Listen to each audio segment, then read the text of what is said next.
नमस्कार। अगर कोई जेन ज़ी ग्रेजुएट है और अपने पहले बड़े कॉर्पोरेट इंटरव्यू की तैयारी कर रहा है, तो समझिए ये प्लेबुक उसी के लिए है। हमारा मकसद तैयारी से लेकर आखिरी हैंडशेक तक हर स्टेप को बिल्कुल आसान और क्लियर बनाना। चलिए सबसे पहले एक बहुत जरूरी बात समझते हैं। करियर स्किल्स ट्रेनर प्रदीप आचार्य कहते हैं कॉन्फिडेंस कंटेंट से ज्यादा जरूरी है। मतलब सीधा सा है, एक कैंडिडेट को क्या आता है उससे कहीं ज्यादा मायने ये रखता है कि वो अपनी बात को रखता कैसे है। बस यही एक सोच इंटरव्यू का पूरा गेम बदल सकती है।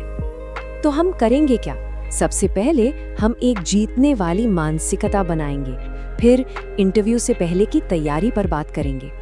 उसके बाद देखेंगे कि सबसे अहम सवालों के जवाब कैसे देने हैं, अपनी स्किल्स को कैसे दिखाना है और आखिर में एक मजबूत इंप्रेशन के साथ इंटरव्यू को खत्म कैसे करना है। तो चलिए शुरू करते हैं हमारे पहले और सबसे जरूरी कदम से, जीतने वाली मानसिकता। याद रखिए, सफलता की कहानी कुछ भी बोलने से बहुत पहले शुरू हो जाती है। तो कंपनियां एक फ्रेशर में आखिर ढूंढती क्या है? उन्हें कोई एक्सपर्ट नहीं चाहिए, वो सिर्फ दो चीजें देखते हैं, एटीट्यूड और ट्रेनेबिलिटी। मतलब सीखने और माहौल में ढलने की इच्छा, और वो भी एक पॉजिटिव सोच के साथ। यही एक फ्रेशर की सबसे बड़ी ताकत है। तो इंटरव्यू रूम में घुसने से पहले बस 3 बातें गांठ बांध लेनी है। पहली, खुद को एक्सपर्ट नहीं, एक सीखने वाला समझें। दूसरी, अपनी जिज्ञासा और अडेप्टेबिलिटी यानी सीखने की ललक को खुलकर दिखाएं। और तीसरी, ये कभी मत भूलिए कि आप क्या कहते हैं उससे ज्यादा जरूरी है कि आप कैसे कहते हैं। चलिए, माइंडसेट तो हो गया सेट, अब आते हैं असल तैयारी पर। क्या करना है और क्या बिल्कुल नहीं करना। ये वो हिस्सा है जहां मेहनत साफ साफ दिखती है। अच्छा, यहाँ पे एक बहुत बड़ा फर्क है, एक अच्छी तैयारी और एक काम चलाओ तैयारी में। सिर्फ जॉब डिस्क्रिप्शन पढ़ लेना काफी नहीं होता। कंपनी की ताज़ा खबरों, उनके प्रोडक्ट्स और सीईओ के बारे में जानना दिखाता है कि आपकी दिलचस्पी सच्ची है। सबसे अच्छा तो ये है कि वहाँ काम करने की 2-3 ठोस वजह तैयार हों, क्योंकि ये कहना कि मुझे ज़्यादा नहीं पता इंटरव्यू को शुरू होने से पहले ही खत्म कर देता है। पहला इंप्रेशन सब कुछ होता है। कपड़े कैसे हों? सिंपल लेकिन शार्प। सोचिए, फॉर्मल शर्ट पैंट और साफ सुथरे जूते, सीधे बैठना, चेहरे पर एक हल्की सी मुस्कान और आई कांटेक्ट, ये सब आपका आत्मविश्वास दिखाता है। और हाँ, ब्रो या यार जैसे शब्द, इनको घर पर ही छोड़कर आना है, क्योंकि ये प्रोफेशनलिज्म पर सवाल खड़े कर सकते हैं। अब आते हैं इंटरव्यू के दिल पर, यानी अहम सवालों के जवाब कैसे दें। यहाँ सिर्फ जवाब नहीं, बल्कि जवाब देने का तरीका भी परखा जाता है। और ये रहा वो पहला सवाल जो लगभग हर जगह पूछा जाता है और जहाँ अक्सर नए ग्रेजुएट्स थोड़ा उलझ जाते हैं। अपने बारे में कुछ बताइए। याद रखिए, ये कोई परीक्षा नहीं है, ये अपनी कहानी बताने का एक मौका है। पर घबराने की कोई बात नहीं है। इसके लिए एक सीक्रेट फॉर्मूला है, 30 सेकेंड पिच। बस 4 स्टेप्स हैं।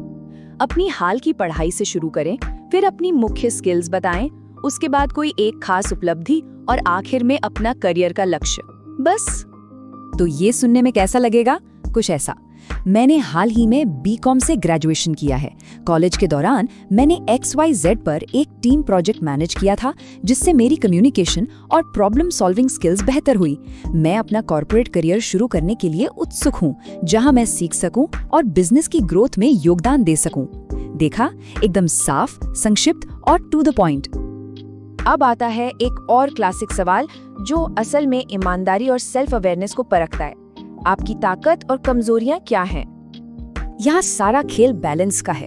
ताकत में वो स्किल्स बताएं जो नौकरी से सीधे तौर पर जुड़ी हों, जैसे अच्छी कम्युनिकेशन, अडेप्टेबिलिटी या जल्दी सीखने की क्षमता।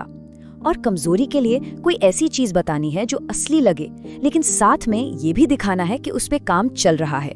जैसे, मैं कभी कभी डिटेल्स में ज्यादा खो जाता हूँ, पर अब मैं परफेक्शन और डेडलाइन के बीच बैलेंस बनाना सीख रहा हूँ। अच्छा, जवाब तो दे दिए, लेकिन कहानी यहीं खत्म नहीं होती। अब देखते हैं कि शब्दों के अलावा अपनी स्किल्स और आत्मविश्वास को कैसे दिखाया जाए, क्योंकि इंटरव्यू लेने वाले सिर्फ कान से नहीं, आंखों से भी सुनते हैं। एक फ्रेशर से टॉप 3 स्किल्स की उम्मीद की जाती है। पहली, कम्युनिकेशन। इसके लिए साफ बोलें और जवाबों की प्रैक्टिस करें। दूसरी, टीम वर्क। कॉलेज के ग्रुप प्रोजेक्ट्स या स्पोर्ट्स के बारे में बताएं। और तीसरी, प्रॉब्लम सॉल्विंग। कोई एक छोटी सी कहानी तैयार रखें जहां आप में कोई मुश्किल सुलझाई हो। याद रखिए, आप जो नहीं बोल रहे हैं वो भी बहुत कुछ कह रहा है। आपकी बॉडी लैंग्वेज, सुनते हुए सिर हिलाना दिखाता है कि आप ध्यान दे रहे हैं। एक मुस्कान एक पॉजिटिव माहौल बनाती है। दूसरी तरफ पेन से खेलना या बालों से खेलना घबराहट दिखाता है, और हाथ बांधकर बैठना एक डिफेंसिव पोस्चर लग सकता है। तो अब हम आ गए हैं रेस के आखिरी लैप में। इंटरव्यू को मजबूती से खत्म कैसे करना है और आम गलतियों से कैसे बचना है। आखिरी के कुछ मिनट एक लंबा असर छोड़ सकते हैं। जब इंटरव्यू लेने वाला पूछे कोई सवाल है तो चुप नहीं रहना है। एक स्मार्ट, पहले से तैयार सवाल पूछना दिखाता है कि आप कितने इंटरेस्टेड हैं। जैसे, इस रोल में सफल होने के लिए मुझे पहले 6 महीनों में किन स्किल्स पर फोकस करना चाहिए। और हाँ, जाते वक्त पूरे आत्मविश्वास से थैंक यू कहना न भूलें। एक और जरूरी बात, पहले राउंड में सैलरी की बात कभी नहीं। चलिए अब फटाफट उन गलतियों पर नजर डालते हैं जो जेन ज़ी अक्सर कर बैठते हैं और जिनसे बचना बहुत जरूरी है। पहला, जवाबों के लिए पूरी तरह से चैट जीपीटी पर निर्भर रहना। दूसरा, ये कहना कि मैं कुछ भी कर लूंगा, जो फोकस की कमी दिखाता है। तीसरा, ईमेल में बहुत कैजुअल भाषा का इस्तेमाल। और आखिरी, तुरंत प्रमोशन की उम्मीद रखना। धैर्य बहुत जरूरी है। अब सवाल ये है कि ये सब आदत में कैसे आएगा। तो ये रहा एक सुपर सिंपल 15 मिनट का डेली रूटीन। अपना टेल मी अबाउट योरसेल्फ वाला जवाब रिकॉर्ड करके सुने। रोज एक बिजनेस आर्टिकल जोर से पढ़ें। किसी दोस्त या परिवार के सदस्य के साथ हैंडशेक और आई कांटेक्ट की प्रैक्टिस करें। और हफ्ते में कम से कम एक मॉक इंटरव्यू तो जरूर दें। तो इस पूरी बातचीत के बाद एक सवाल मैं सबके लिए छोड़ रहा हूँ। वो कौन सी एक कहानी है जो आप बताएंगे जो सिर्फ आपके अनुभव को नहीं बल्कि आपकी क्षमता, आपकी पोटेंशियल को साबित करती है। इस पर जरूर सोचें, क्योंकि यही वो कहानी है जो आपको बाकियों से अलग बना सकती है।